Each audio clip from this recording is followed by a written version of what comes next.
well, I've got to get close to the water. But it Right. was really shocking to me to see how many houses are out there again. Yeah. And then to see that photograph, one house left out of all those houses. And Mhm. I mean, of course, they definitely were the hardest hit, but Mhm. it did change the entire configuration of the whole eastern seaboard Yeah. coast. Yeah. And the Shinnecock Canal was cut because of the hurricane, Similarly, yeah. and then Mhm. the whole water came over Napeague, and Montauk was cut off for 3 days. Wow. And and then my book was about our area, but when you Sure, start to read sure. what happened in Rhode Island, which Mhm. was the worst, they lost the most people. Yeah. Massachusetts, I mean, and the storm went all the way to Canada. I mean, Wow. it wouldn't give up. Wow. It was, but the interesting thing is when the storm hit here at 3 o'clock in the afternoon, it took out all communications. So there was no way to warn Connecticut, Rhode Island, and those people, and Cape Cod, because there was no communication whatsoever. And the people sitting over on the other side of the sound, Mhm. it hit them around 4:30, Mhm. but they were just sitting there the way the people here were sitting. If there had been any way to communicate, Mm. it might have helped. I don't know. It was so, That's last important, minute. yeah. If the cell towers got undermined or whatever, things could get really bad, yeah, true. Well, Makes you thank you wonder for all about that wonderful the junior research. Yeah, meteorologist and the senior meteorologist that yeah, didn't leave him, and what would happen if word had gotten out in time. And Well, that to me was one of the best stories of the whole thing. And in my book, I told that I changed the names and slightly fictionalized it to give it more personality, I hope.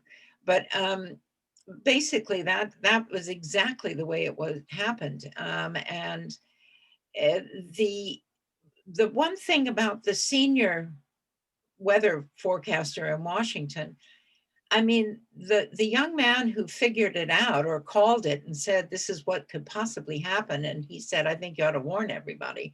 He was absolutely right, but he was talking at around 12 noon. I mean, there wasn't much time to warn an enormous body of people. I mean, if the warning had come out at say 12:30, biggest storm of the century coming, I'm not sure what people would have done. I mean, they may have just panicked and it may have been worse.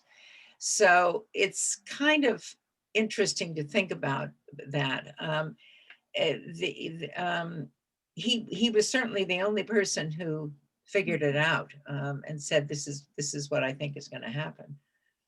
yeah, So, I wonder if people want to comment a little bit about some of the characters in the book and where they think that they would see themselves or how they think that they would act. There's the woman who's giving birth in the hospital, and then the other woman who's speaking to her in French because the nurses are speaking to her in English and she's not speaking English, but there's this, right? And so I think that I'm definitely more of like a flight person in times of stress.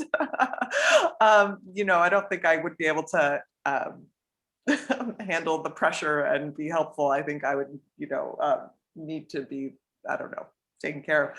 So I wonder, if people want to talk about some of the characters, or if you could expand a little bit on some of the heroic deeds of the characters. I read somewhere, Jeannie, that they are based on actual stories that you researched of, people who did these heroic deeds that day. well, I kind of have thought about that. I would say about 60% of the stories are based on real events and real people, although one spun out and fictionalized them, and fictionalized their story and backstory and all that kind of things that one does. But um, and about 40% were just kind of inspired Mm. out of probable stories, and actual stories that I read about other storms. So and the way people behaved in those storms. But what I really tried to do was not to make up something that couldn't possibly have happened. So every single thing that happens in my book has a root story that makes it believable to me in any event. And most of the stories are really based on real research of what happened. Certainly the most famous story that came out of the whole Hurricane of 38 was the birthday party story. That is, I've written a version of that. It's not the story that actually happened, but there was a woman with 8 children giving a birthday party in the middle of that wretched storm. When the 80th anniversary came around a few years ago, one of the New York radio show, NPR, whatever, they tracked down and they found one of the children that had been at the party, and he was in his 90s. And he remembered being at the party, which I unfortunately missed that show. But I just love the idea that, but that was definitely one of those stories that you couldn't leave out of any telling of the hurricane. It was the birthday party story. Yeah. Yeah, does anybody want to comment? I mean, did any other stories stick out to anyone? There's the gentleman who was stuck on the train, the woman who was going to meet her paramour in New York City. She got stranded in Long Island City, right in a warehouse. Do you think that the meteorologist maybe could have spoken up more? I don't know, does anybody want to comment on any of the characters and their actions or their heroic deeds? Like 7:30. I'm sorry, Kathleen? No? Okay. Jeannie, do you maybe want to talk a little bit about, you went into some very specific detail about, what I remember is the Moran studio. You went into detail about how he built the studio, where he got the windows from when he was doing the restoration, how they came from a candy store in New York City. You talked a little bit about how Mary Nimmo Moran included children from East Hampton and helping her with her etchings, which just from watching Richard Barons give tours of the Moran studio, these are stories that I know very well. And so I wonder if you could talk about maybe those bits of research that you did on specific East Hampton history, or how much of that came from lore, or how much of, those particular details you researched to make it a little bit. Right. Well, one of the things I've loved about living in East Hampton is I come from a small town in the South, and it's also seeped in history, mainly Civil War history. And so I kind of grew up in that frame of mind where, people were so involved. So it's just one of the things I've always loved about East Hampton and kind of embraced from the minute I got here was this. There is some quote somewhere that says, East Hampton is in love with its history. And in a way it is, it very much is. And I was always intrigued with the Moran house. And of course, it was so derelict for so long. It was like the old haunted house. And I was just dying to get in and see it and be a part of it and everything. And when they decided to restore it, I was lucky enough to, I got a tour with LTV, got a tour when we went over there with a cameraman and the whole thing. And walked around in the total sort of, to have seen it in its worst state, you can't believe what it looks like today, and the restoration is brilliant. But there was something about the old, kind of derelict building and the stories that came out of that were just so incredibly intriguing. And of course, Thomas Moran is why so many artists came out here, and the artists are why so many other people came out here. So there's a wonderful kind of, flow of a story there. But there's so many stories in East Hampton. We are actually, one of the oldest settlements in America. And the long arm of history is here. And the fishing families that are still here, they reach back 12 generations. I mean, this is, this is phenomenal and fascinating to me. And I love the fact when you go to the cemeteries, the names that are on all the tombstones are the names that are still in town. These are the people that are being elected officials. They've got the same names, especially here in Springs where I live. The Bennetts and the Millers and, the Lesters and these families are all still here and part of the community. And so over the years, of course, I just picked up endless stories and wanted to weave in as much as I could. I actually got a little criticism on that from some early readers. They said, we have to have so much history lesson here. So I had to take out things, and I had to cut out a lot of characters too, which just killed me. I had to shorten it up. It got too many characters and various things. But most of the characters, I would say most of the characters, except for maybe Jack, the artist, are based on real, local stories. I got most of my stories about the fishing world and the fishing lore from interviews with Milt Miller Sr., who I was able to interview before he died a number of times, but he had also done other interviews that we had in the archive at LTV. And he is just a beautiful storyteller. And the little 12-year-old boy that's in my book is based on all the stories he told about growing up in this community. And so I'm just totally indebted to the local people for their sense of history and their gift of storytelling. And hopefully I was able to weave that in the book. I had a question for you about criticism, but I thought it would have come from non-Long Islanders about the intricacy of the setting. Yeah. And so I wondered if that existed or at all, Well, I worried a lot about that because I just felt like I was really writing to people who understood this area. Right. But we go to Maine in the summer and have for 30 years. And so know quite a few people up there. My husband, Bill Henderson, is a publisher, and he has a little store up there, the world's smallest bookstore. And it's tiny. It's just no bigger than a closet, really. But it attracts a lot of people, and a lot of people bought my book, and they didn't seem to be bothered at all about the fact that they were from, Arizona or Washington, D.C. or whatever, and had never been out here. So that was gratifying. But I did feel that I needed to expand it a little bit, to explain a little bit more, because I seemed to write a lot about knowing that my readership would know a lot of what I was talking about. But even this June, there's a whole group of women who take a trip together every June, and they're coming here because they read the book and loved it, and they just wanted to see it, so they're coming here in June to spend a few days on the South Fork and see the whole area. That's so much fun. So they I reached out to know. you. I was actually incredibly pleased about that. And but where are they from, did you say? From Maine. They're from Maine. Okay. They're from Maine, yeah. So, Nice.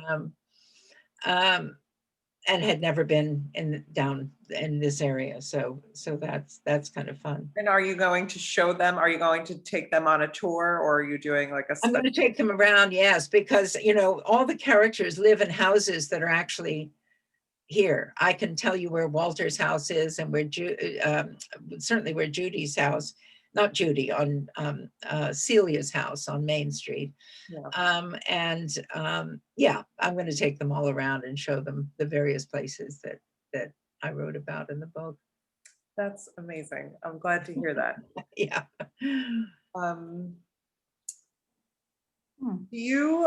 Does anybody have any other questions? Before, I have a lot, so I could keep going for a while. Or if anybody has anything that they'd like to add.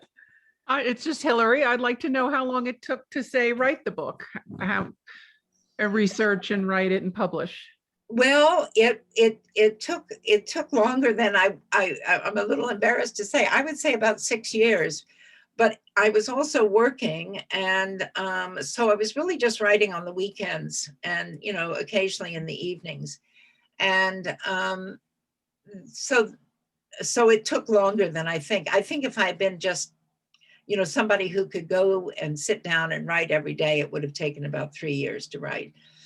But the research came, was really just after years of absorbing stories. And then I would, I would write down things, and I kept lots of notes. And then I came across a book, which is just a fabulous book, a beautiful writer. It was a nonfiction book, and it was called Sudden Sea. That's where I found many of the stories that I use, the birthday party story in particular, and other stories in there that I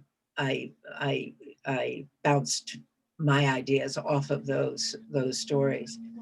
But I think from start to finish, it was about a 6-year project, which is longer than it should be. So.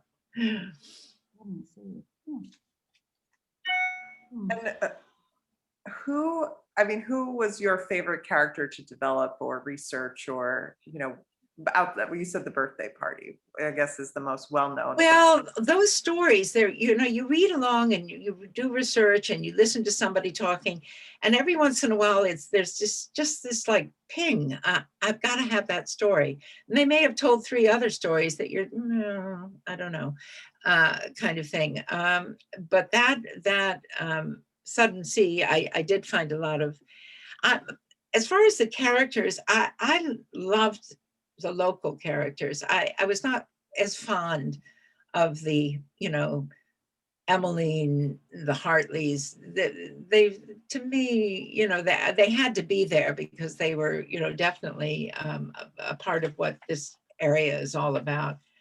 But my favorite character in the whole book, oddly enough, is Wilma. Wilma, who is just the nice lady who takes care of trees in East Hampton and loves being part of, the Ladies Village Improvement Society. And I don't know why. She just, every time I was able to write about her, there was just something about her. I felt she was just kind of the heart of the story. She loved the area. She grew up here. She just kind of became my favorite character in the whole book. And the interesting thing was, after I had developed her and she was a full-blown character, I was watching a film that was made back in the 30s by Hamilton King. He was an amateur filmmaker, but he was an artist and an illustrator, and he was out here and he did this amazing film. And there was a party being given at Mrs. Woodhouse's at the Playhouse in the 1930s. And the camera is set up so that all these people are arriving at the party. It was an afternoon tea party. And all of a sudden, this one lone woman appears, and she's only on camera for about 6 seconds. But it was Wilma. She looked straight at the camera and kind of nodded at me and smiled and then walked off. And I just couldn't believe it. There she was. She was real, It was a real strange experience. But she I don't know why she was really my favorite character, but I loved her. Yeah. Well, my favorite question to ask about two authors is so now I'm going to use Wilma. If you could pick an actress today to play her in a movie, who would she be? That's a toughie. The whole, cast, of course, one would be excited if it got being made into a movie. I'm not sure who Wilma would be. I've thought about the other characters, and in your preliminary notes, you had said, what about the old Crazy Tom. yeah, Crazy Tom. He actually in one of Milt Miller's interviews, he very casually said, oh, there was an old beachcomber on the beach in those days, and he would, appear and disappear, and everybody kind of left him alone, but he would come and he would mend nets for, food or tobacco or whatever. I mean, he didn't really kind of go into him at all, but I just lit up like a firecracker on the idea of a beachcomber and some mysterious figure that lived in this kind of mysterious way. Because when all is said and done about this area, and we all love it, and it's the beauty and the history and this, there's also this mystique. There's something about the air and the light, and everybody talks about it, and there's something poetic about this area that goes beyond all the facts and figures in everyday life. And he represented that for me, that he was kind of the mystery of what the sea means to people, and what the whole idea of living on the edge of the continent means. And he came out of that just brief little moment that Milt Miller talked about. So there was an actor that was nominated for an Academy Award this year, completely unknown actor. He's 72 years old. He's never been anything but, somebody who's, just the lowest rung. And all of a sudden he was in the movie, he was cast in the movie, The Sound of Metal, and he was nominated in the best supporting role. And the minute I saw his picture, I thought, that's Crazy Tom. So he's the only one I've really been able to cast. I don't have anyone from Wilma. I'd love to hear if anybody has some ideas. It's an interesting idea. It's fun. It's fun to think about casting the film. Be fun if there was a film. That would be great, Hmm.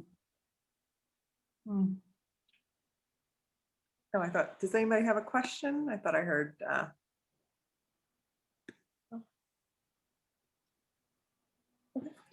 Jeannie, what are you working on now? Well, as I said earlier, my husband and I moved out here in 1980, but I had actually been here in 1970 because my friends were the people who flew off in the Free Life balloon, which took off from Springs in 1970. So I was out here that whole summer and part of the ground crew, so to speak, and got to know everybody in Springs, who they were just fantastic. All the people that helped with that ill-fated adventure. And so what I'm trying to do is to take that as a real, just kind of like the Hurricane book, a real story that actually happened, and weave it into the story of Springs and all the artists living in Springs, and the whole art, scene.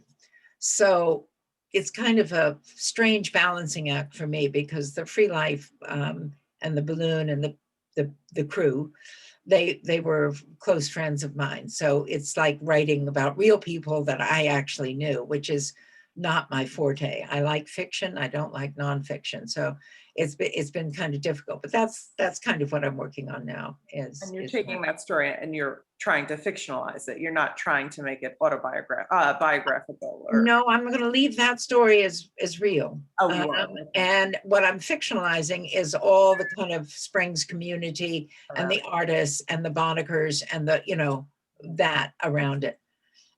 Because I've lived in Springs the whole time I've lived out here, and I just find it a fascinating community. The things that have happened in this funny little place, this little sidearm to East Hampton.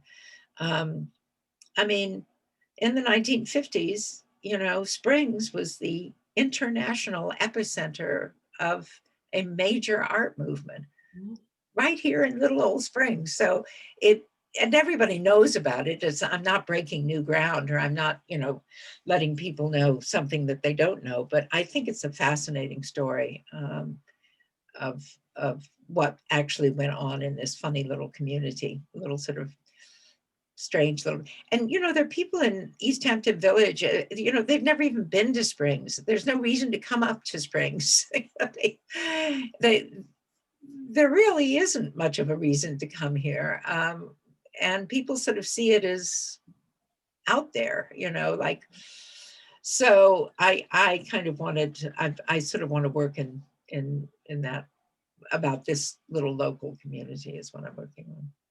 Ironically, and not planned at all, the next month book club is Hampton's Bohemia with Helen Harrison. Oh, I want to tune into that. Yes, I love that book. Yeah, I we just love actually that had, book. when we surveyed other people who have joined us each month, that a lot of people said that they wanted to talk about the art colony. Yeah. That was here. Yeah. Speaking with her. Well, Helen is fantastic. I mean, talk about somebody who knows her subject. Yes. We were saying earlier about Richard Barron's, but Helen is one of those, once she starts talking, she's just brilliant on her subject. And I love that book. I just love that book. So I definitely will be part of your audience for that one. Good to be on the other side of things. Yeah, the other side of the, yeah. Does anybody have any other questions for Genie before I ask you, Genie, if you have any, final words that you want to say about? I'm Hillary. I have one question. I just wondered, with all the research Jeannie did, what she would say would be one of the most harrowing stories she remembers from what she came across. Well, I think the birthday party was the most harrowing story. I mean, because now the true story, the woman was alone in the house with those children, but there were next door neighbors, and they came, and there were two men, and they were able to, they were able to handle a lot of things that possibly, she wouldn't have been able to handle. So, but it was just as harrowing as the story I described. I just decided I was going to leave Judy on her own with this because, she was a character who had never really grown up, had never really been developed in her life. She was treated like a child.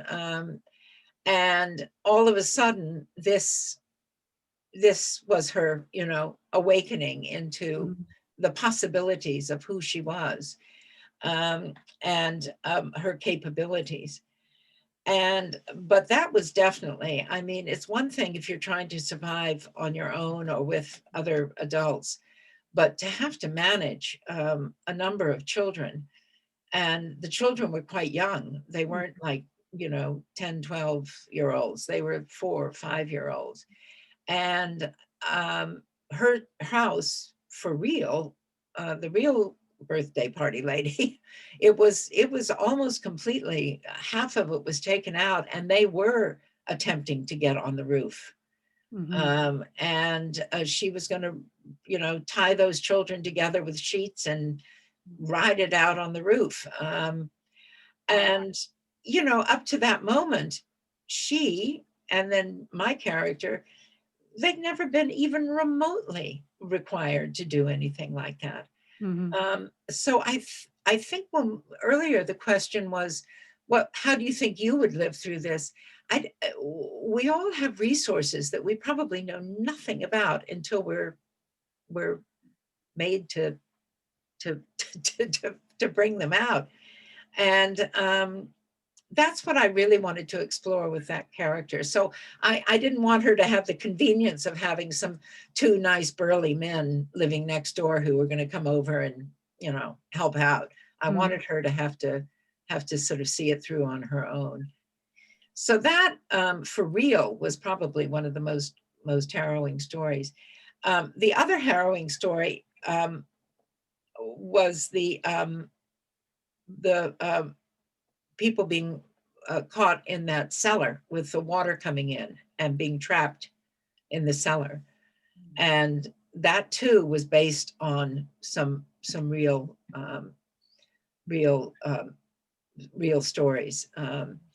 that the floods from the storm were horrendous, and to be trapped in a cellar that was, the walls were dirt, was definitely, for me, was one of the most harrowing stories to actually, think about and write about.